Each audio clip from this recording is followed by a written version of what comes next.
We met in a bar, of all places, a dingy hole-in-the-wall favored by military members from the nearby Navy base in San Diego. I went with a friend from school who was interested in one of the military guys. Before that night, I'd never been there, and I'd never been back. John was celebrating the promotion of one of his buddies.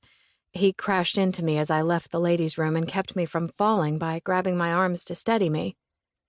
Just like in the movies, our eyes met, and my spine tingled with the kind of instantaneous awareness I'd only read about, but never experienced personally. "I'm so sorry," he said, gorgeous and fierce in his fatigues.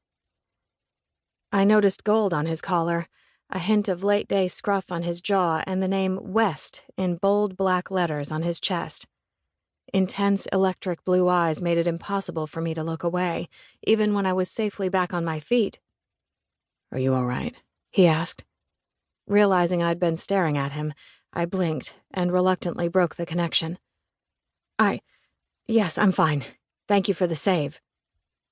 And then he smiled, and the tingling began anew.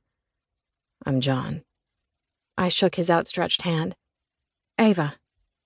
Keeping his hold on my hand, he tipped his head. "You come here often?" "Never," I said, laughing. "I'm a first-timer." "What do you think so far?" "I wasn't impressed until about 30 seconds ago." As if he had all the time in the world to give me, he leaned against the wall. "Is that right? What happened 30 seconds ago?" I thought about taking back my hand, but didn't. I was saved from certain disaster by a man in uniform. The guy in the uniform is the reason you needed saving in the first place, because he wasn't watching where he was going. Least he can do is buy you a drink. I wouldn't say no to that. I was proud of my witty responses and got the feeling he could more than hold his own in the wittiness department. Across the crowded room, I noticed my friend talking to the guy she'd come to see, and her brows lifted in interest when she saw me with John. He guided me to the bar, placing a proprietary hand on my lower back, and told one of the guys to give me his stool. "Yes, sir." I like her more than I probably should, especially in light of my recent history with women. Or, I should say, one woman in particular. Ava is hesitant and a little skittish and deeply troubled by something she hasn't shared with me. I've had to resist the temptation to ask Camille if she knows what's up with her sister. I suspect Camille has been so absorbed in finishing law school and planning a wedding that she hasn't noticed her sister is troubled. But I've noticed. The day she met me for a drink after work, she'd been crying. She said it was allergies, but allergies don't leave a person looking as devastated as she looked when we met at that bar. I've always been a perceptive kind of guy. I see things others don't. Sometimes I wonder if I missed my calling. I should have been a globe-trotting TV news reporter. As an astute people watcher and more than casual observer of the human race, I think I would have been good at that. But I'm too much of a homebody to travel the way I'd have to for that career. I like being around my friends and family, most of them anyway, and my current career keeps me close to my siblings and friends.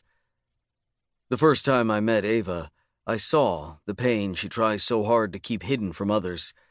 It may as well have been lit up in blinking neon. This girl is suffering. Naturally, being the masochist that I am where women are concerned, her suffering sparked my curiosity. The fact that she's simply stunning didn't hurt anything, but that's almost secondary to my desire to know what happened to her. I sniffed around a bit with Rob and Camille when they were first home from their honeymoon, walking the careful line between showing too much interest and trying to find out more about her. I tried to bring it up casually when I had dinner with them, Amy, and Jules the day after they got back. As I put on a gray suit for my night out with Ava, I think back to that dinner with my siblings, which was before Ava moved to the city from her parents' home in Purchase. Camille gave me the perfect opening when she said Ava and I seemed to hit it off at the wedding. "We did," I said. "We had a great time." I didn't mention that I'd been texting with her regularly since the wedding, because that's no one's business but hers and mine. I loved her, Jules said over sushi and fancy drinks at a midtown place Amy recommended. Such a fun girl.